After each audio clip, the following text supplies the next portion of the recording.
사랑하는 성도 여러분, 한 주간 평안하셨습니까? 또 어려운 가운데 한 주를 잘 보냈습니다. 우리 하나님께 감사드리고, 힘들고 어렵지만 그래도 우리가 잘 견디고 이겨낼 줄로 믿습니다. 찬송가 441장 찬송 다 같이 들으신 후에 9월 셋째 주 예배를 하나님 앞에 드리도록 하겠습니다.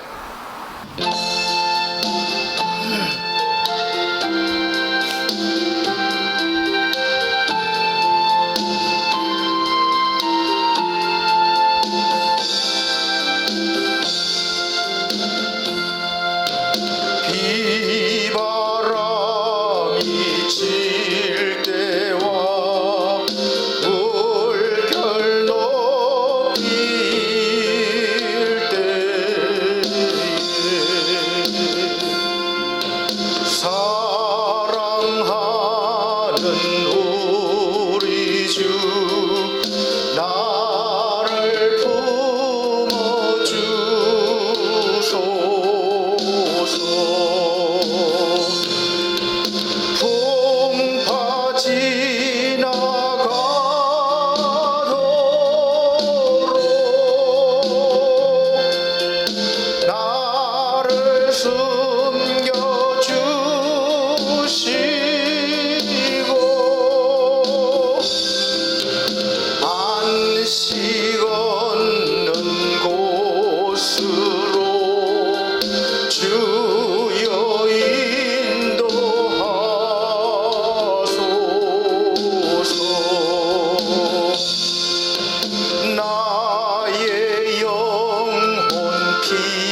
이 시간 하나님의 임재를 느끼시면서 다 같이 감사하는 마음으로 하나님 앞에 예배드리도록 하겠습니다. 다 같이 묵도하시겠습니다.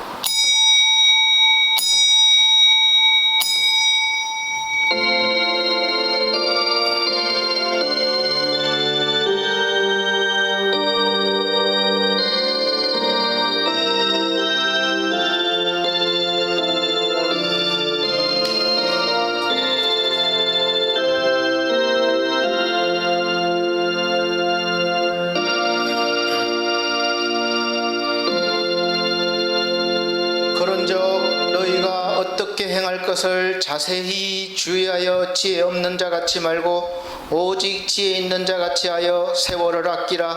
때가 악하니라. 그러므로 어리석은 자가 되지 말고 오직 주의 뜻이 무엇인가 이해하라.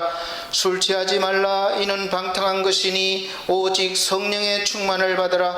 시와 찬미와 신령한 노래들로 서로 화답하며 너희의 마음으로 주께 노래하며 찬송하며 범사의 우리 주 예수 그리스도의 이름으로 항상 아버지 하나님께 감사하며 그리스도를 경외함으로 피차 복종하라. 아멘. 다 같이 찬송가 53장 새 찬송가 9장으로 찬송 드리도록 하겠습니다. 찬송가 53장 새 찬송가 9장입니다.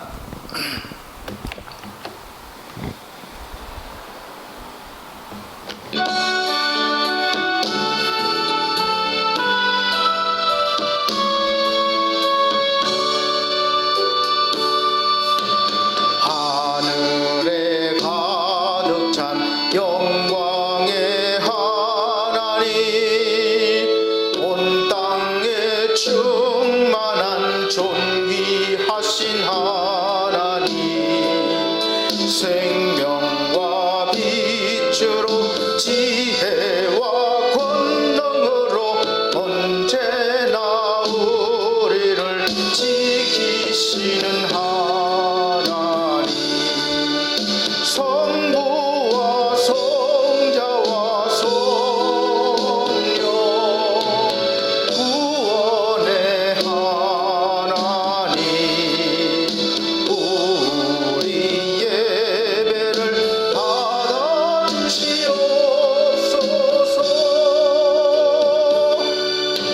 사랑이 넘치는 자비하신 하나님, 은혜가 풍성한 구원의 하나님, 자매의 심령에 평화를 주옵시고 죄악의 허물을 용서하여 주소서. 찬송과 영광과 생명 구원의 하나님, 우리 예배를 받아주시옵소서.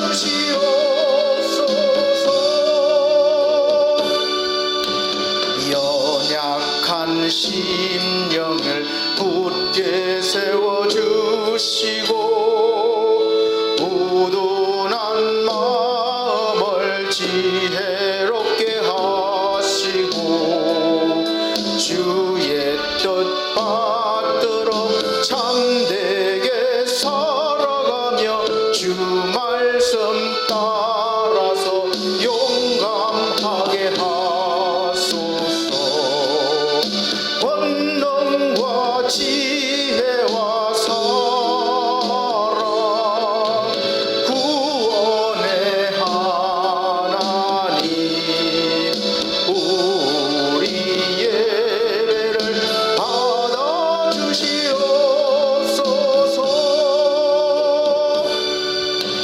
주 앞에 나올 때 우리 맘이 기쁘고 그 말씀 힘되어 희망 솟아오른다.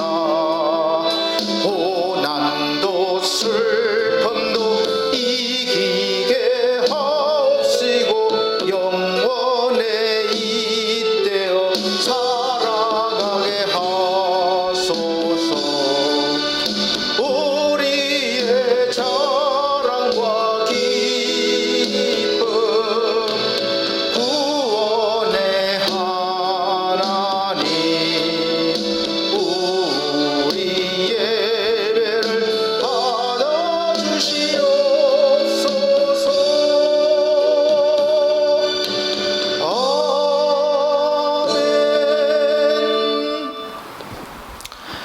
같이 성시교독 교독문 32번입니다. 찬송가 뒤에 성시교독 교독문 32번 시편 143편입니다. 제가 한 절, 우리 성도님들께서 한 절 이렇게 봉독하도록 하겠습니다. 여호와여, 내 기도를 들으시며 내 간구에 귀를 기울이시고 주의 진실과 의로 내게 응답하소서. 주의 종에게 심판을 행치 마소서. 주의 목전에는 의로운 인생이 하나도 없나이다. 원수가 내 영혼을 핍박하며 내 생명을 땅에 엎어서 나로 죽은 지 오랜 자같이 흑암한 곳에 거하게 하였나이다. 그러므로 내 심령이 속에서 상하며 내 마음이 속에서 참담하니이다. 내가 옛날을 기억하고 주의 모든 행하신 것을 묵상하며 주의 손의 행사를 생각하고 주를 향하여 손을 펴고 내 영혼이 마른 땅같이 주를 사모하나이다. 여호와여, 속히 내게 응답하소서. 내 영혼이 피곤하니이다. 여호와여, 주의 이름을 인하여 나를 살리시고 주의 의로 내 영혼을 환난에서 끌어내소서. 주의 인자하심으로 나의 원수들을 끊으시고 내 영혼을 괴롭게 하는 자를 다 멸하소서. 나는 주의 종이니이다. 아멘. 다 같이 사도신경으로 신앙 고백 드리도록 하겠습니다. 나는 전능하신 아버지 하나님 천지의 창조주를 믿습니다. 나는 그의 유일하신 아들 우리 주 예수 그리스도를 믿습니다. 그는 성령으로 잉태되어 동정녀 마리아에게 나시고 본디오 빌라도에게 고난을 받아 십자가에 못 박혀 죽으시고 장사된 지 사흘 만에 죽은 자 가운데서 다시 살아나셨으며 하늘에 오르시어 전능하신 하나님 우편에 앉아 계시다가 거기로부터 살아있는 자와 죽은 자를 심판하러 오십니다. 나는 성령을 믿으며 거룩한 공교회와 성도의 교제와 죄를 용서받는 것과 몸의 부활과 영생을 믿습니다. 아멘. 네, 다 같이 찬송가 31장, 새 찬송가 67장 다 같이 찬송 드린 후에 권경희 권사님 기도해 주시도록 하겠습니다. 찬송가 31장, 새 찬송가 67장입니다.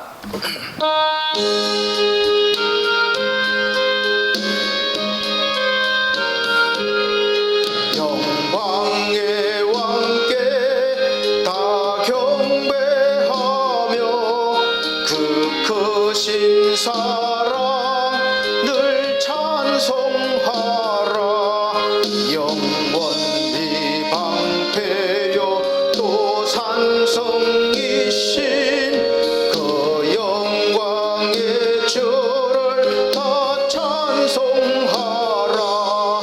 능력과 은혜 다 찬송하라. 그 옷은 햇빛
하시도록 하겠습니다.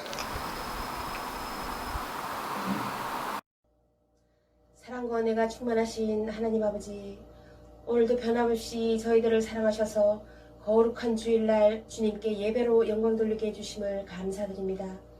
사랑의 하나님, 지나간 한 주간도 직장과 일터의 삶 속에서 바쁘다는 핑계로 주님의 말씀에 순종하지 못했고 입술로, 마음으로, 행동으로 죄의 자리에 있었던 저희들입니다. 주님의 보혈을 의지하여 나왔사오니 주님께 순종하지 못했던 저희들을 십자가의 보혈로 깨끗이 씻어 주시옵소서. 은혜의 하나님, 아직도 코로나가 수그러들지 않고 만연해 있는 가운데 주님 전에 모이지 못하고 비대면 인터넷 예배로 드리고 있습니다. 비대면 예배이지만 저희들 이 시간 몸과 마음이 흐트러지지 않도록 붙잡아 주시옵시고 더욱 믿음에 믿음을 더하여 주시옵소서. 속히 코로나로부터 자유로워져서 이 나라 이민족과 세계 열방이 주님의 자녀들이 주님 전에서 예배드리고 교제하는 즐거운 시간이 돌아올 수 있도록 은혜 내려 주시옵소서. 오늘도 주님의 몸된 교회를 위해 수고하고 애쓰시는 목사님 영육간의 강건함을 허락하여 주시옵시고 이 시간 주님의 말씀을 대언하실 때 권능과 권세와 능력을 허락하여 주시옵소서. 전하시는 모든 말씀이 우리에게는 은혜와 축복의 시간이 되게 하여 주시옵소서. 감사드리오며 살아 역사하신 거룩하신 예수 그리스도 이름 받들어 기도드리옵나이다. 아멘. 아멘.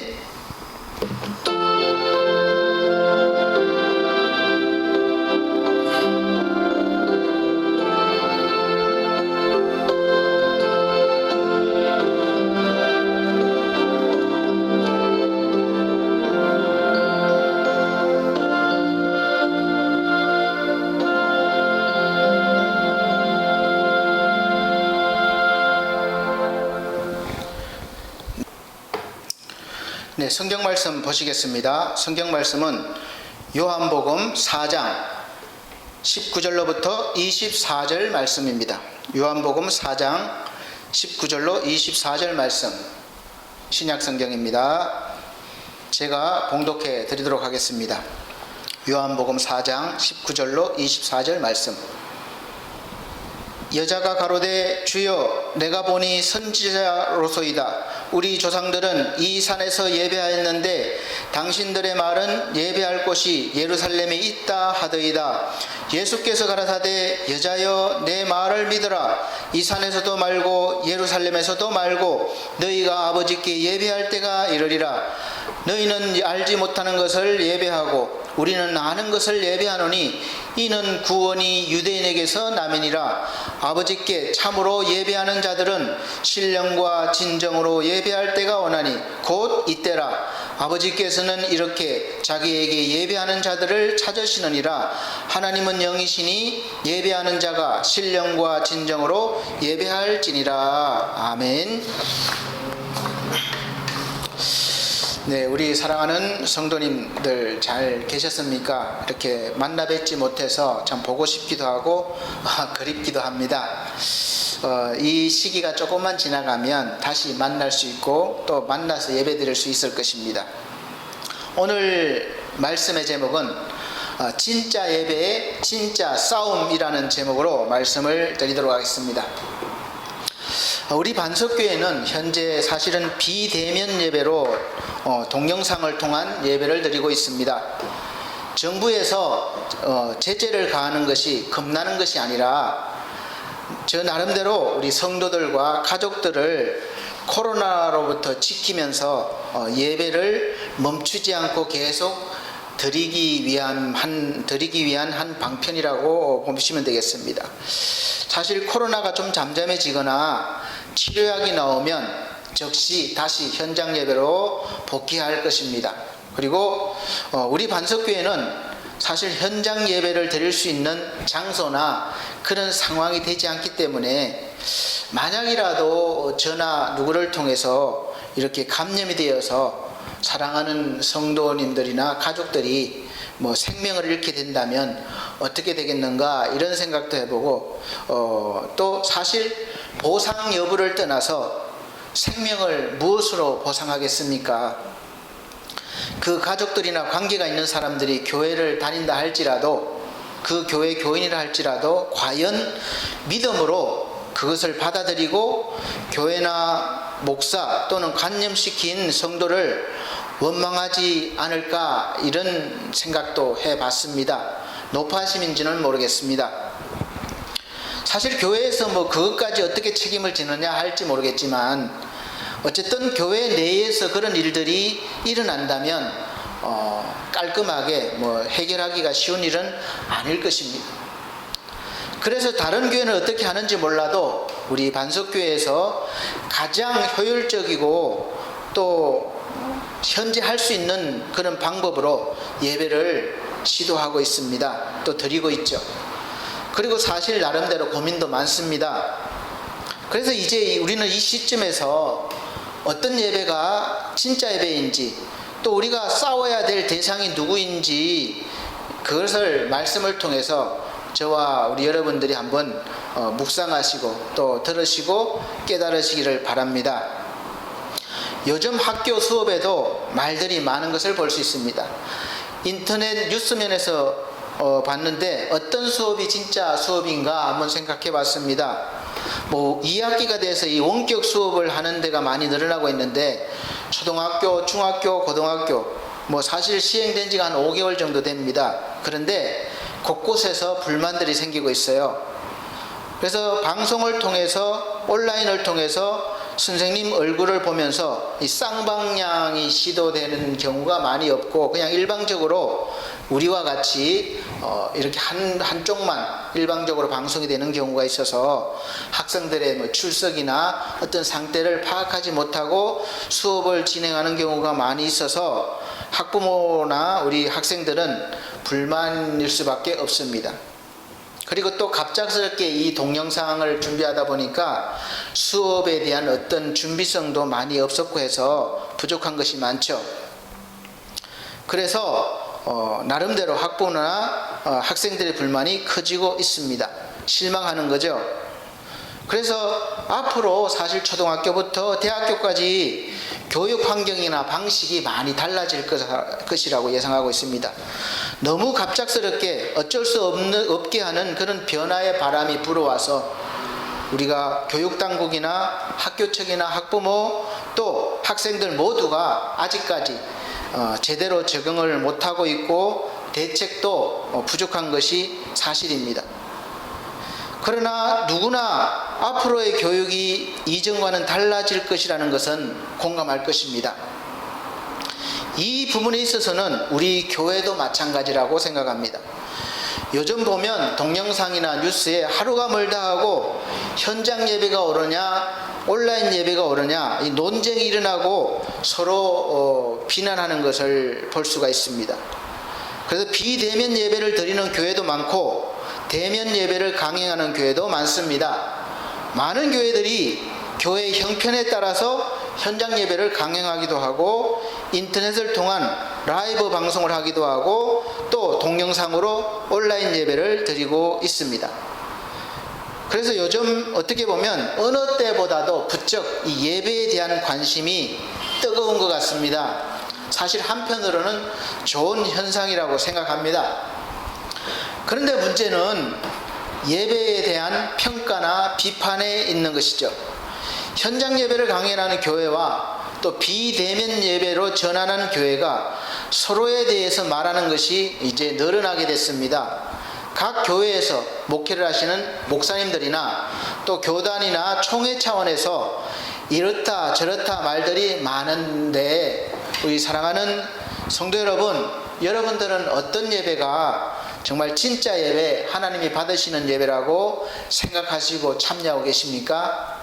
그렇게 우리가 질문을 받을 수가 있습니다. 어떤 예배가 진짜 예배입니까?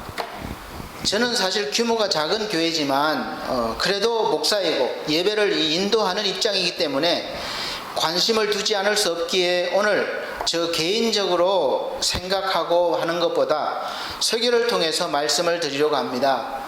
가장 먼저 드리고 싶은 말씀은 서로 분쟁하는 것은 옳지 않다고 하는 것입니다. 소모전일 뿐이에요. 결론이 날 수가 없는 거죠. 나름대로 말씀과 다 자기 유리한 대로 입장을 정리할 수가 있습니다. 그래서 분쟁하기보다는 한국 교단이나 총회 차원에서 하나님께서 기뻐하시는 예배가 되고 우리가 신앙을 훈련할 수 있도록 빠른 대책을 세워 나가야 할 것입니다. 왜냐하면 개별적인 교회는 큰 교회 몇 군데를 제외하고는 이 코로나 방역 수칙을 지키면서 예배를 드릴 만한 그런 장소나 힘이 부족하기 때문입니다. 그렇다고 손 놓고 있을 수가 없기 때문에 우리 개별교회 나름대로 우리 반석교회 같이 형편에 맞게 가장 효율적이고 하나님이 기뻐하시는 교회의 모습을 빠른 시일 내에 갖춰가야 한다고 생각합니다. 어떤 예배가 진짜 예배인가를 이 시발점으로 생각해서 시작해서 그럼 또 어떤 믿음이 진짜 믿음이겠습니까? 우리가 드려지는 헌금이 어떤 헌금이 진짜 헌금인가요? 그리고 또 더 나아가서 어떤 구원이 진짜 구원입니까? 우리 교회에 나와야지만 구원받습니다. 아닙니다. 또 저 교회도 구원받을 수 있습니다. 논란이 있을 수 있겠죠. 이렇게 나간다면 그 논란은 끝이 없을 것입니다. 과연 누가 그것을 판단하고 정해줄까요? 그래서 오직 판단하실 분은 하나님 뿐이시라고 성경은 말씀하고 있습니다. 성도들이 사도 바울과 아볼로를 비교하면서 서로 나는 바울이다, 아니다, 나는 아볼로다 이렇게 시기하고 분쟁이 있는 것을 보고 사도 바울은 이렇게 말했습니다. 고린도전서 4장 3절에서 5절 말씀 보면 너희에게나 다른 사람에게나 판단받는 것이 내게는 매우 작은 일이라 나도 나를 판단하지 아니하노니 내가 자책할 아무것도 깨닫지 못하나 이로 말미암아 의롭다함을 얻지 못하노라. 다만 나를 심판하시리는 주시니라. 그러므로 때가 이르기 전 곧 주께서 오시기까지 아무것도 판단하지 말라. 그가 어둠에 감추인 것들을 드러내고 마음의 뜻을 나타내시리니 그때에 각 사람에게 하나님으로부터 칭찬이 있으리라. 아멘. 우리 사랑하는 성도 여러분, 우리를 심판하실 이는 오직 주님 한 분뿐이심을 믿으시고 누가 옳다 그르다에 신경 쓰지 마시고 오직 복음의 말씀을 쫓으시면 되는 것입니다. 비대면이냐 집합예배냐 논하는 것보다 더 중요한 것은 어떤 장소에서 어떤 형식과 절차로 예배를 드리든 예배를 드릴 때 물론 무시하라는 것이 아닙니다. 중요합니다. 그러나 예배를 드릴 때 우리가 어떤 마음으로 하나님께 예배를 드려야 되는지에 대해서 더 우리가 깊이 논의하고 또 교육해야 하는 것이라고 믿습니다. 현장 예배에서 우리가 현장 예배에 참석해서 예배를 드릴 때 신령과 진정으로 드리지 못하고 형식만 갖췄다고 예배가 된 것은 아니고 또 집이나 우리가 어디서 드리든 비대면 예배를 드릴 때 예배 드릴 마음과 환경이 되지 않은 상태에서 방송만 보고 그냥 예배를 따라 한다고 예배를 드리는 것도 아니다. 그렇게 말씀드리고 싶습니다. 그러니까 왜 같은 편끼리 싸우는가요? 우리가 싸워야 될 대상이 진짜 누구입니까? 같이 믿음의 형제들을 그렇게 싸워야 됩니까? 그러면 진짜 예배를 어떻게 드려야 되고 진짜 싸움을 어떻게 해야 하는 것일까요? 오늘 말씀에 보면 왜 사마리아하고 유대인들이 이렇게 된 이유가 있습니다. 유대인과 사마리아인 간의 반목은 역사가 있습니다. 이 사마리아인에 대한 유대인의 멸시는 BC 720년경에 북이스라엘이 아수르에 망한 후에 사마리아에 이방인들이 대거 유입이 된 거예요. 그 유대인이 아닌 다른 이방 족속들과 섞여서 살다 보니까 이게 이제 혼혈이 된 거죠. 혼인을 하게 되면서 이제 유대인이 아닌 그런 이방인과의 자식들 사이에서 결혼한 사이에서 자식들이 태어나다 보니까 유대인들이 전통적인 유대인이 아니다 이렇게 인정한 거죠.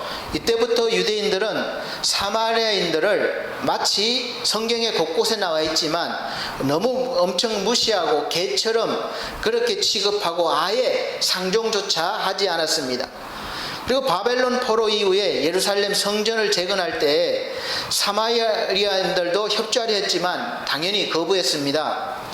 그래서 이들은 그리심산에서 독자적으로 성전을 건축하면서 이제 거기서 예배를 드리면서 서로 간의 반목 관계가 더욱 깊어져 갔던 거죠. 이 사마리아인들은 예루살렘에 가지 않고 따로 산당을 지어서 거기서 성전을 지어서 예배를 드리게 됐고, 이 유대인들은 전통적인 예루살렘 교회에서 성전에서 예배를 드리게 된 거죠. 그래서 서로 그때부터 시작해서 끊임없이 우리가 제대로 된 예배다, 아니다, 여기도 예배다, 이렇게 논란이 있었던 것이죠.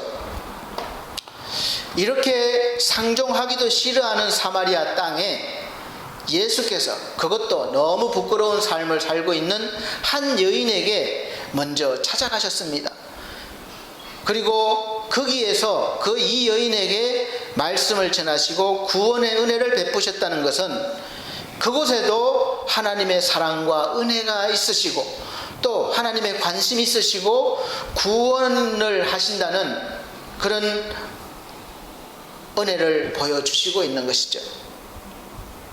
우리는 평가를 하거나 말을 할 때 늘 조심해야 합니다. 마치 내가 진리인 것처럼, 다인 것처럼 말하면 나중에 후회할 때가 종종 있습니다. 또 바뀔 수가 있거든요.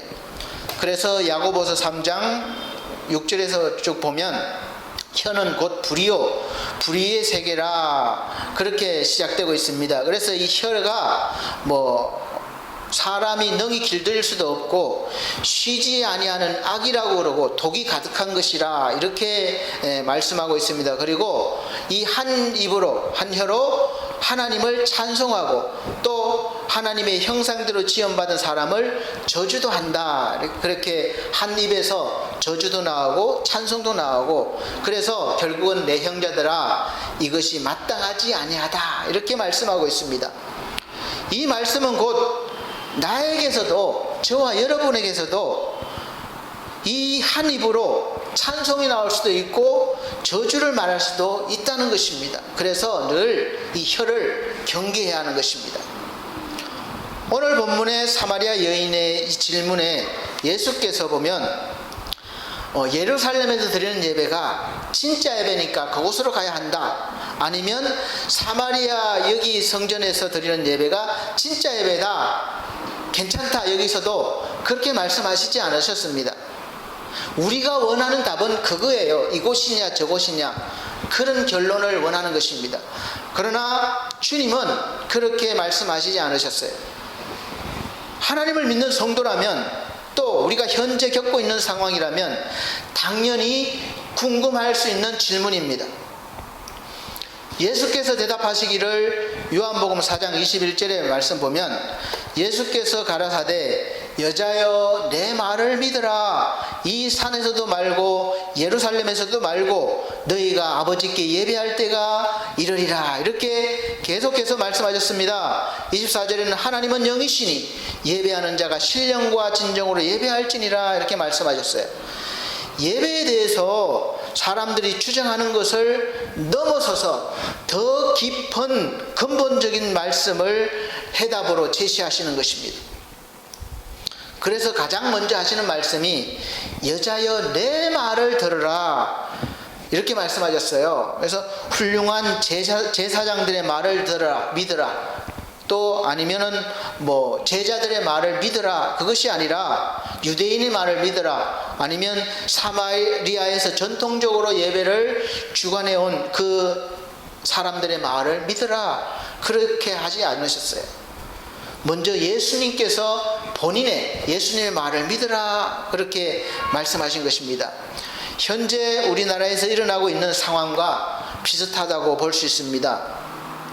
우리 성도 여러분들은 어느 교회의 목사님의 말씀이 옳다고 생각하십니까? 어떤 교단에서 주장하고 있는 말씀이 옳다고 여기십니까? 현재 현장 예배를 고집하고 강행하는 척과 또 이렇게 비대면으로 미디어 예배를 드리는 척이 서로 자기들이 옳다 또 공격하는 것을, 또 상대방이 그렇게 해서는 안 된다 그런 것을 성도들 입장에서는 사실 혼란스러울 수도 있겠습니다. 저는 개인적으로 오늘 사마리아 여인과 예수님의 대화를 묵상하면서 어떤 척이 옳고 어떤 예배가 진짜 예배냐를 두고 서로 섣부르게 평가하기보다는 사실 지금 있는 상황에서 서로 할 수 있는 대로 최선을 다해서 예배가 중단되지 않도록 그렇게 진행을 해야 되고, 또 성도들이 이 예배를 통해서 하나님을 만나고 위로받고 회복되어지고 또 거듭나게 하고, 때로는 자신의 죄를 통회하면서 고백하고 또 무릎을 꿇고 기도하게 할 수 있는, 그렇게 하는 것이 바로 우리 교회의 사명이 아닌가 생각합니다.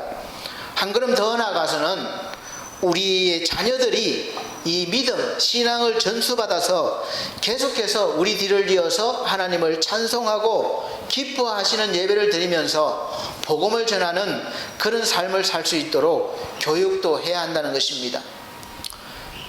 그래서 현장 예배에만 하나님의 은혜가 있는가? 저는 단연코 아니라고 봅니다.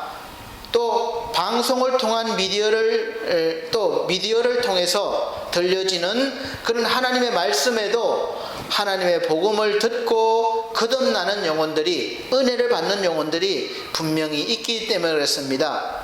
그리고 자신들이 있는 처소에서 신실한 예배를 드리는 분들도 있기 때문에 그렇습니다. 그럼 이 시점에서 현장 예배를 고집하는 교회가 너무 편파적이고 또 국가를 상대로 싸움을 선포하는 겁니까? 냉정하게 보면 우리가 평상시에 생활하면서 사실 카페도 갈 수 있고, 저도 갑니다. 음식점에도 갈 수 있습니다. 그래서 그 밖에서 코로나에 감염이 되었는데 증상이 나타나지 않았다가 이제 주일날 교회에 참석했습니다. 참석하고 예배를 드렸는데 거기에서 이제 나중에 코로나 증상이 나타나서 동선을 이렇게 조사한 결과 보면 무조건 이제 교회 예배를 통해서 감염이 됐다, 이런 발표가 있을 수도 있겠고, 또 그래서 교회만 폐쇄를 시키는 것이 아니라, 그 교회만 폐쇄시키는 것이 아니라 전국의 교회를 모이질 못하고 예배를 금지하고, 이런 것들은 살짝 불만일 수도 있습니다. 또 우리가 강력하게 탄압이다 할 수도 있습니다. 목숨을 걸고 예배를 지켜야 된다, 우리는 강행한다, 그렇게 할 수도 있습니다. 그리고 또 반대로 우리가 생명은 귀중한 것이고 또 사회의 전반적인 모든 분위기나 이런 것들이 사실은 또 교회를 통해서 많은 전염이 일어나고 있긴 합니다. 그래서 나타나고 있기 때문에 사실은 억울하다고만 할 수도 없는 문제죠. 그리고 모든 언론들이 사실 그렇게 보도를 하니까 믿지 않는 사람들까지도 그렇고, 물론 믿는 우리까지도 교회에 대해서 좋지 않은 그런 생각을 가지고 있는 것도 사실입니다. 사랑하는 성도 여러분, 현 상황에서 우리가 누구를 향하여 분노하고 싸워야 합니까? 국가입니까? 아니면 언론입니까? 아니면 우리를 비난하는 그런 사람들인가요? 여기에 대한 답은 에베소서 6장에 기록되어 있다고 봅니다. 에베소서 6장 12절 말씀 보면 우리의 씨름, 우리의 싸움은 혈과 육에 대한 것이 아니요 정사와 권세와 이 어둠의 세상 주관자들과 하늘에 있는 악의 영들에게 대함이라, 이렇게 말씀하고 있습니다. 우리가 싸울 대상은 눈에 보이는 같은 믿음의 형제들이나 또 눈에 보이는 어떤 대상이 아니라 이 세상을 주관하고 있는 악한 영들이라는 것입니다. 세상에서 나타나는 현상을 주관하는 악한 영들이 있다는 것이에요. 그래서 우리는 믿음의 눈을 떠서 그 세력들을 찾아내고 그 세력들과 싸워야 하는 것임을 성경은 말씀하고 있습니다. 그리고 우리의 무기는 내가 가지고 있는 것이 아니라 14절에서 17절 계속 말씀하고 있습니다. 그 말씀에 진리로 허리띠를 띠고 의의 흉배를 붙이고 평안의 복음의 신을 신고 믿음의 방패와 구원의 투구와 성령의 검인 하나님의 말씀을 가지라, 이렇게 말씀하고 있습니다. 그것을 가지고 무엇을 외쳐야 합니까? 19절에 계속해서 또 나를 위하여 구할 것은 내게 말씀을 주사 나로 입을 벌려 복음의 비밀을 담대히 알리게 하옵소서 할 것이니, 이렇게 말씀하고 있습니다. 우리가 지금 옳고 그름을 논쟁할 것이 아니라 복음의 비밀을 담대히 말하면 되는 것입니다. 사도 바울은 20절에서 이 일을 위하여, 즉 복음을 전하는 일을 위해서 내가 사슬에 매인 사신이 된 것은 나로 이 일을 당연히 할 말을 담대히 하게 하려 하심이니라, 이렇게 말씀하면서 끝으로 인사를 하면서 주 예수 그리스도에게서부터 평안과 믿음을 겸한 사랑이 형제들에게 있기를 바라고 우리 주 예수 그리스도를 변함없이 사랑하는 모든 자에게 은혜가 있기를 선포하고 있습니다. 우리 사랑하는 성도 여러분, 우리는 서로 지금 서로를 향하여 논쟁하고 비판하고 이렇게 비난할 것이 아니라 진리의 복음을 담대히 알리는 것이 더 중요합니다. 그 일을 위해서 교회가 존재하는 거예요. 복음을 전하는 일이라면 우리가 탱크를 몰고 다녀도 괜찮습니다. 비행기를 타도 괜찮아요. 뭐 비행기를 왜 타느냐, 그것이 중요한 것이 아니라 복음을 전하기 위해서 하는 것이기 때문에 그렇습니다. 그리고 주 안에서 함께 부르심을 받은 귀한 영혼들이기에 우리가 믿음에서 뒤처지지 않도록 서로 이끌어주고 격려해주면서 주의 사랑과 평안을 나눠야 할 것입니다. 너희 교회, 우리 교회가 아니라 다 같이 믿음 안에서 부르심을 받은 거룩한 형제들인 것입니다. 그래서 결론은 하나님께서 은혜를 주셨을 때 우리가 잘 받아들여서 지혜로워져야 하고 또 바른 믿음과 신앙관을 가져서 영적으로 우리가 세상적으로 분별력을 가져야 합니다. 스스로 말씀으로 다져져서 늘 우리가 형평성과 공정성을 가져야 합니다. 그래서 서로 비판할 것 없습니다.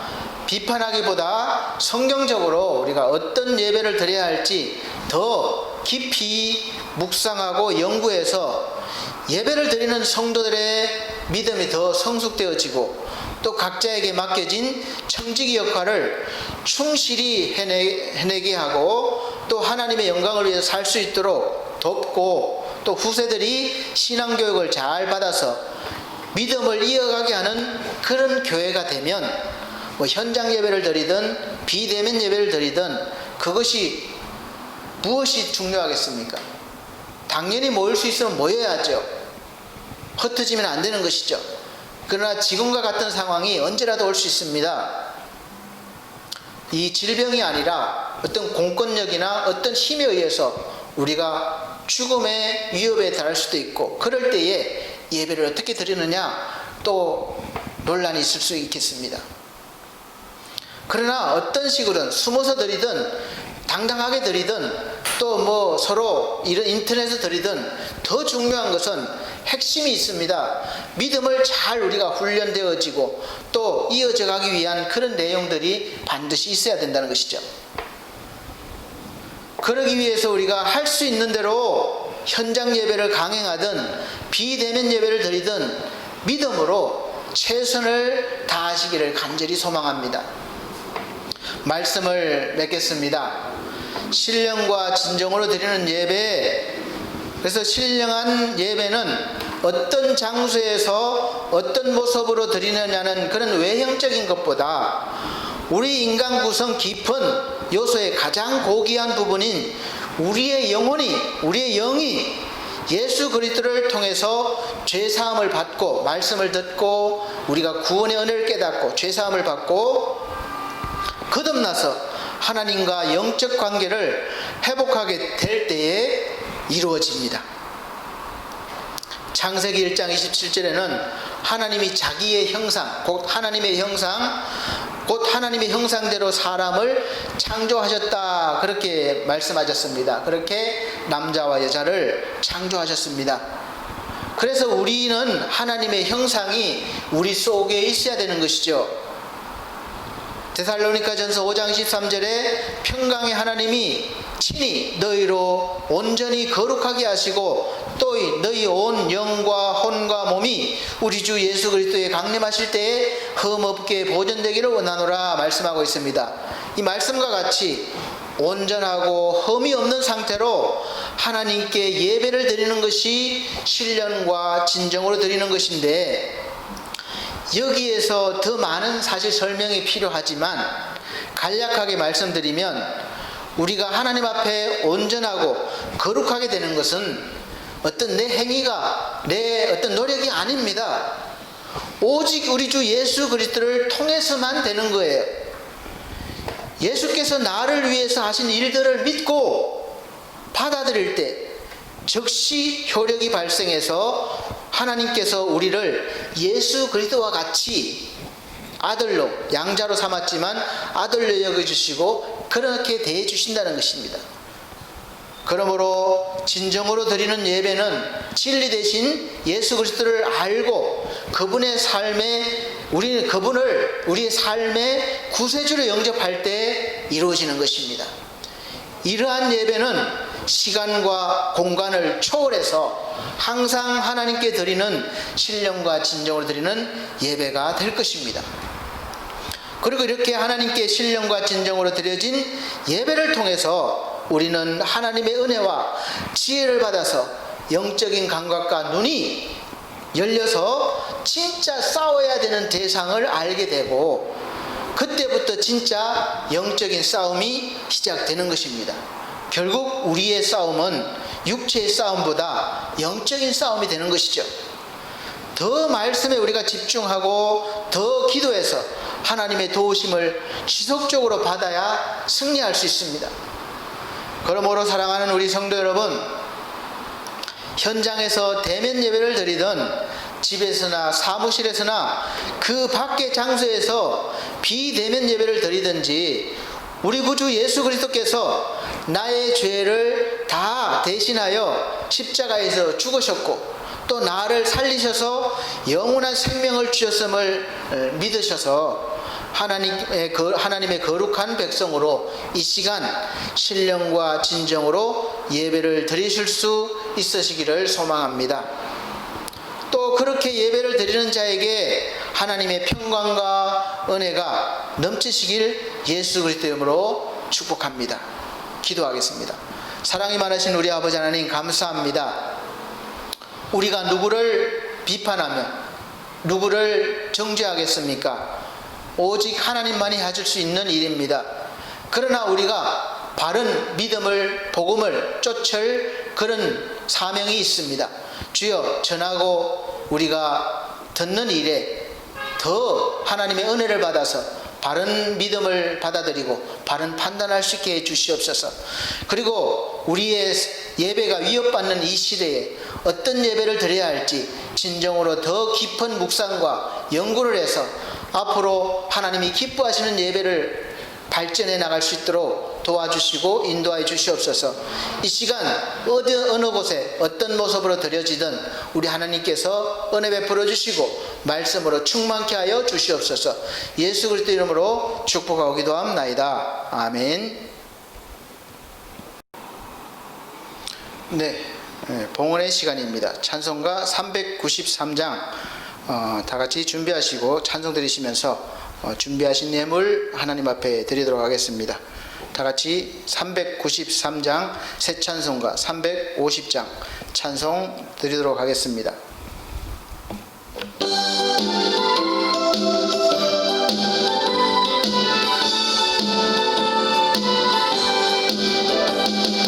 우리들의 싸울 것은 혈기 아니요, 우리들의 싸울 것은 육체 아니요, 마귀 군세 힘써 싸워 깨쳐버리고 죽을 영혼 살릴 것일세.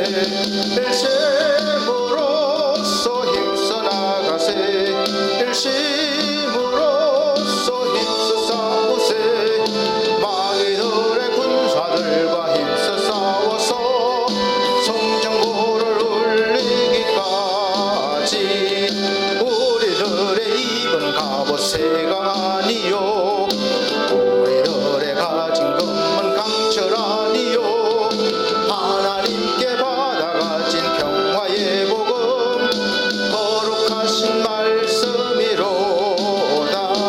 일심으로써 힘써 나가세 일심으로써 힘써 싸우세 마귀들의 군사들과 힘써 싸워서 성전고를 울리기까지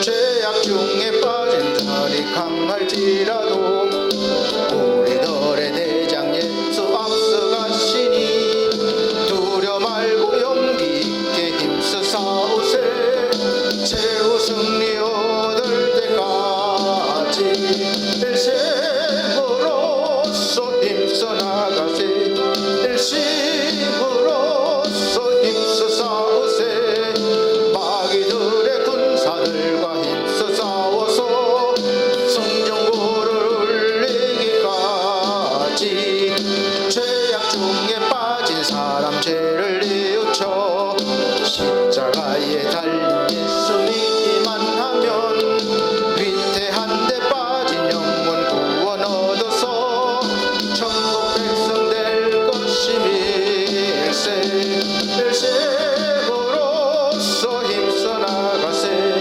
일심으로써 힘써 싸우세 마귀들의 군사들과 힘써 싸워서 성전고를 울리기까지.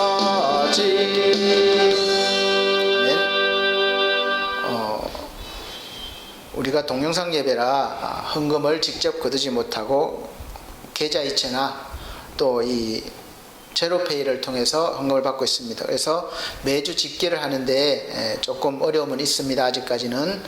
그래서 우리 집계한 대로 기도해드리고 또 빠진 분이 있으면 또 언제나 연락 주시면 또 기도해드리겠습니다. 기도하시겠습니다. 우리 하나님 아버지 앞에 예물 드렸습니다. 귀한 예물 받아 주시옵소서. 우리 권경희 권사님, 이태석 우리 안수 집사님, 그리고 찰봉 권사님, 황진상 집사님, 그리고 권순란 선생님, 그리고 유미연 우리 사모님, 또 이예림 우리 청년, 권한나 청년, 변우성 청년, 또 권대혁 우리 귀한 영혼, 우리 이렇게 예물 드렸습니다. 그래서 11조 예물과 또 감사 예물, 또 그 밖에 선교 예물, 건축 예물, 또 아버지 앞에 온전하게 드린 이 예물들 우리 하나님 받아주시고 그 귀한 손길들 하나님 무엇이 필요한지 또 모든 부분들을 살펴주시고 채워주셔서 넉넉함으로 하나님 앞에 영광 돌리는 존귀한 삶을 살게 하여 주옵소서. 하는 모든 일들 가운데 사업과 직장의 복을 더하시고 가정에 참된 평안을 더하여 주옵소서. 예수 그리스도 이름으로 축복하고 기도합나이다. 아멘. 광고 말씀, 교회 앞에 광고 말씀 드리겠습니다. 계속해서 우리가 나라와 민족을 위해서 기도하고 또 우리 기도 제목들이 있습니다. 찰봉 권사님, 그리고 최희주 성도, 그리고 지상준 우리 청년, 또 특별히 또 기도 제목이 올라왔습니다. 권오출 귀한 영혼이 또 폐암으로 항암 치료 중에 있다고 합니다. 그래서 생각나시는 대로 기도해 주시고 또 제가 기도 시간을 따로 마련해서 이제 또 동영상으로 올릴 테니까 어디에 계시든 같이 기도하실 수 있으면 좋겠습니다. 그래서 우리 하나님께서 어디에서 어떤 모습으로 기도하든 믿음으로 하시면 반드시 응답해 주시고 또 해결해 주실 것입니다. 그 다음에 또 직장과 사업과 가정을 위해서 또 기도해 주시고 또 우리 반석교회 홈페이지와 또 엘피스 홈케어 이렇게 프로그램 작업을 해주시는 우리 김성곤 귀한 형제님과 가정을 위해서도 사업을 위해서도 기도해 주시기 바랍니다. 추석 명절이 다가오고 있습니다. 그러나 코로나 바이러스 때문에 정부에서 왕래하지 말고 마음만 선물만 전하라 그랬는데 요즘 뉴스 보니까 고향에 안 가는 대신에 뭐 유명한 무슨 관광지나 휴양지 같은 데가 문의가 폭주하고 예약이 다 찼다고 그래요. 그래서 그렇게 되면 가지 말라는 효과가 없는 거죠. 그래서 될 수 있으면 이렇게 오고 가고 하는 것을 줄이란 이야기인데, 그래서 조만간 이 상태로 자꾸 줄어들면 뭐 10월 달이나 11월 달쯤 되면 다시 모여서 예배를 드릴 수 있지 않나 생각하는데, 또 추석이 지나 봐야 알 것 같아요. 이동이 많기 때문에 어떻게 또 폭발적으로 감염 인구가 늘어나면 또 다시 연장될 것이고, 어쨌든 이 모든 과정 가운데 사업과 직장 모든 부분이 어려울 것입니다. 이 어려움을 잘 이겨낼 수 있도록 이겨내게 해달라고 기도하시고, 또 함께 우리 협력해서 선을 이루는 그런 은혜가 있으시기를 원합니다. 다 같이 찬송가 61장, 새 찬송가는 54장 찬송 드리고 축도로 예배를 마치도록 하겠습니다. 61장 새 찬송가 54장입니다.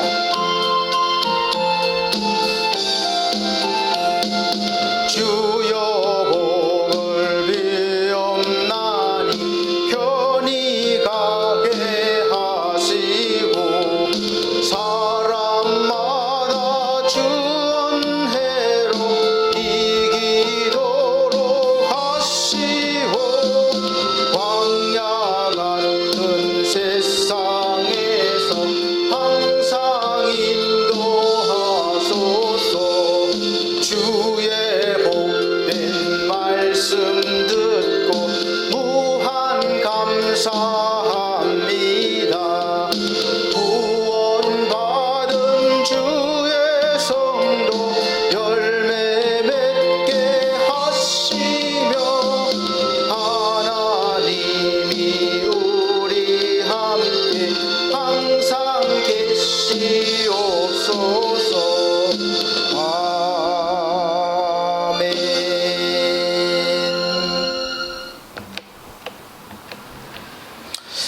또 한 주간 믿음으로 승리하시길 바랍니다. 사랑이 많으신 우리 아버지 하나님, 우리 사랑하는 성도님들, 요즘 혼란 속에서 어떤 길이 옳은지, 어떤 길을 쫓아야, 어떤 진리의 말씀을 쫓아야 될지 또 혼란스러울 수 있습니다. 우리 하나님께서 귀한 영혼들 속에 임재하셔서 또 그 옳은 길을 쫓을 수 있도록 감동 주시고 깨닫게 하여 주시옵소서. 이 어려운 시대에 우리가 믿음을 지키며 하나님의 말씀을 증거할 수 있는 그러한 능력도 더하여 주시옵소서. 삶 가운데 모든 어려움을 주 예수 그리스도의 이름으로 이기게 하시고 극복하게 하여 주시옵소서. 이 나라 이 백성을 불쌍히 여기시고 구원하여 주시옵소서. 모든 경제적 어려움과 세계의 모든 나라들과의 관계도 개선시켜 주시고 또 능력을 더하셔서 우리 하나님 나라가 우리를 통하여 확장되어지게 하여 주옵소서. 이제는 우리 주 예수 그리스도의 은혜와 하나님의 극진하신 사랑과 성령님의 감화 감동 교통하신 은혜가 오늘 말씀을 듣고 신령과 진정으로 예배를 드리기를 원하는 사랑하는 성도들 머리 위에, 이 나라의 민족 위에 지금으로부터 영원토록 함께 계실지어다. 아멘.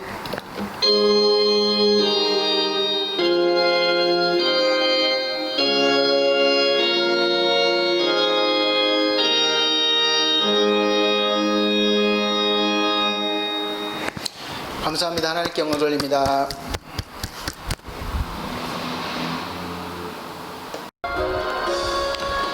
네, 잠깐 기도하는 시간 갖도록 하겠습니다. 우리 오늘 병자들을 위해서 또 기도 제목 올리신 분들을 위해서 기도 드리겠습니다. 사랑이 많으신 우리 아버지 하나님, 오늘 말씀에 하나님께서 약속하셨습니다.